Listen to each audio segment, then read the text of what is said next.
तो आज हम लोग पढ़ने वाले हैं chapter 3 periodic classification of elements. Father of periodic table जो थे वो मेंडलीव थे। Arrangement of elements in certain groups with similar properties known as classification of elements. Group में एक सर्टेन ग्रुप में जो सिमिलर प्रॉपर्टीज़ के एलिमेंट्स को अरेंज करते हैं उसको क्लासिफिकेशन ऑफ एलिमेंट्स कहते हैं। एट प्रेजेंट एलिमेंट्स 118 हम लोग को पता है और नेचुरल अकरिंग एलिमेंट्स 98 है। Genesis of periodic classification Lavoisier वो मेटल्स और नॉन मेटल्स में क्लासिफाइड किए थे। डॉबरेनियर्स ट्रेड्स इन 1829 डॉबरेनियर जो थे वो उनके अकॉर्डिंग वो किए थे कि एवरेज एटॉमिक मास जो फर्स्ट और थर्ड एलिमेंट का होगा वो इक्वल होगा to the middle element of the group of the period. तो इसमें जैसे हम लोग देख रहे हैं यहाँ पर Dobereiner's arrange certain elements with similar properties in groups of 3 in such a way that atomic mass of middle element was nearly same as the average atomic masses of first and third elements। जैसे lithium sodium और potassium है तो 739 तो उसका average निकालेंगे हम लोग 39 + 7/2 तो 23 हो जाएगा which is equal to the atomic mass of sodium. Newlands law of octaves in 1866 वो सारे गमपा में वो किए थे। हर पहला एलिमेंट जो है वो 8th एलिमेंट से सिमिलर होता था। वो कैल्शियम तक उनका रहा फिर वो इंड किए थे थोरियम तक 56th एलिमेंट उस पर। लोथर्स मेयर्स एटॉमिक वॉल्यूम कर्व ये इन 1867 plotted a graph between atomic value of the elements and their atomic mass, and he pointed that elements with similar properties occupy similar position in curve। तो वो atomic volume और versus atomic mass उसका graph बनाए थे और वो देखे कि जो सिमिलर प्रॉपर्टीज़ का एलिमेंट्स है वो सिमिलर पोजीशन पे आ रहा है कर्व में।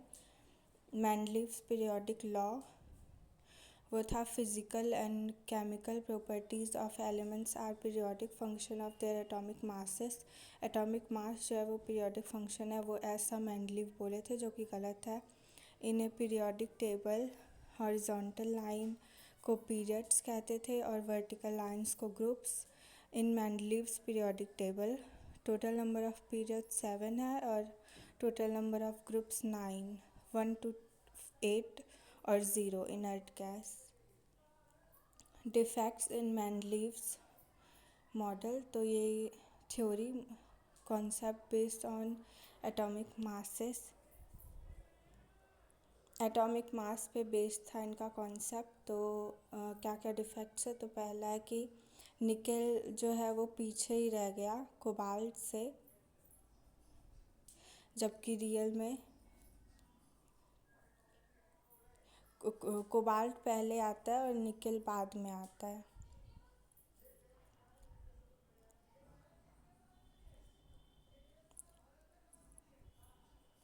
Isotopes must be given separate places in periodic table.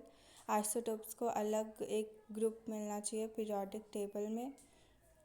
फिर copper and silver bear no resemblance with alkali metals। alkali metals हेलिना की रपरी सस्ती ग्रुप 1 उसमें कॉपर और सिल्वर का कोई भी मतलब मैच नहीं होता था प्रॉपर्टी, फिर भी वो साथ ही रख दिए।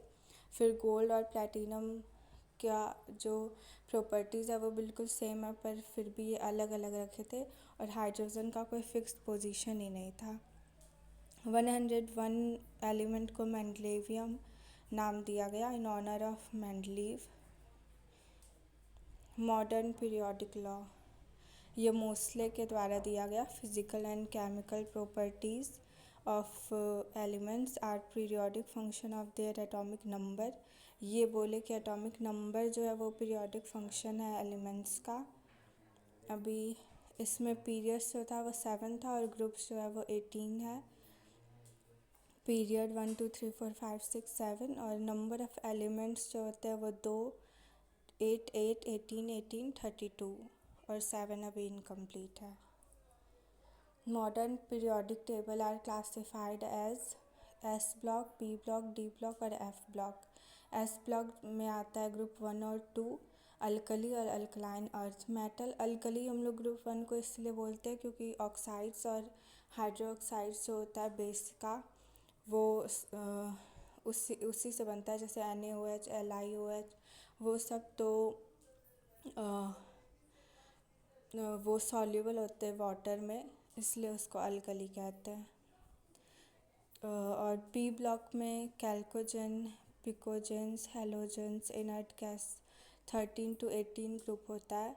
डी ब्लॉक में ट्रांजिशन एलिमेंट्स और मेटलॉइड्स होते हैं 3 से 12। ऑल ट्रांजिशन मेटल जो होते हैं वो मेटलॉइड होते हैं, पर all metalloids are not transition element. F block inner transition elements कहते हैं उसको, और rare earth metals. First rare earth metal जो है वो सीरियम होता है। लेंथेनाइट्स जो है वो शुरू है 58 से 71, टोटल 14 एलिमेंट्स होते हैं। और एक्टिनाइट में 90 से 103 14 एलिमेंट्स होते हैं उसमें भी।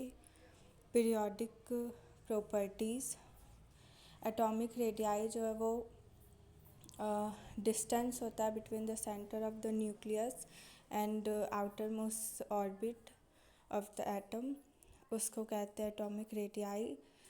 तो जो साइज़ है of 3 different forms of atomic radii, wonder wall radii सबसे ज़्यादा बड़ा होता है, फिर मेटेलिक रेडियाई और फिर कोवेलेंट रेडियाई। और स्ट्रेंथ जो होता है वो उल्टा होता है, क्योंकि वंडरवॉल रेडियाई में बॉन्ड लेंथ बहुत ज़्यादा होता है तो वो वीक होता है। तो स्ट्रेंथ सबसे ज़्यादा होता है कोवेलेंट रेडियाई, फिर मेटेलिक रेडियाई, फिर वंडरवॉल रेडियाई। एटॉमिक रेडियाई जो है वो डिक्रीज़ होता है left to right in a period, और ग्रुप में वो इंक्रीज़ करता है, क्योंकि नंबर ऑफ पीरियड में नंबर ऑफ एलिमेंट्स इलेक्ट्रॉन्स जो होते हैं वो इंक्रीज़ करते हैं एक ही ऑर्बिट में, इसीलिए नेट न्यूक्लियर चार्ज जो होता है वो इंक्रीज़ हो जाता है। और ग्रुप में नंबर ऑफ़ ऑर्बिट्स बढ़ते जाता है, इसलिए उससे जो एटॉमिक रेडियाई है वो बढ़ते जाता है, और इसलिए नेट न्यूक्लियर चार्ज भी डिक्रीज़ हो जाता है। तो इसलिए ग्रुप में इंक्रीज़ करता है atomic radii. Ionisation potential, amount of energy required to remove an electron from isolated gaseous atom, वो एनर्जी जो रिक्वायर होता है एक इलेक्ट्रॉन को इमिट करने के लिए, रिमूव करने के लिए एक एटम से, उसको हम लोग आयनाइजेशन पोटेंशियल कहते हैं। ये एक इंडोथर्मिक रिएक्शन है, क्योंकि एनर्जी जो है हम लोग दे रहे हैं उसको, इसलिए इसका SI यूनिट जो होता है वो किलो जूल पर मोल होता है। और आयनाइजेशन पोटेंशियल जो है वो इंक्रीज़ करता है लेफ़्ट टू राइट, और डिक्रीज़ करता है ग्रुप में। इंक्रीज़ करता है क्योंकि पीरियड में, क्योंकि इलेक्ट्रॉन्स जो होते हैं वो बढ़ते जाते हैं तो वो ईज़िली नहीं छूटते। नेट न्यूक्लियर चार्ज इंक्रीज़ हो जाता है तो अच्छे से बाउंड होते हैं न्यूक्लियस से, तो वो जल्दी नहीं निकलता। पर ग्रुप में जो है वो नंबर ऑफ़ सेल्स बढ़ते जाता है तो डिस्टेंस भी बढ़ते जाता है एटॉमिक रेडियाई, तो वहाँ ईज़िली इलेक्ट्रॉन जो है वो इमिट कर जाता है, रिमूव कर जाता है। आज के लिए इतना ही, फिर हम लोग बाद में पढ़ेंगे।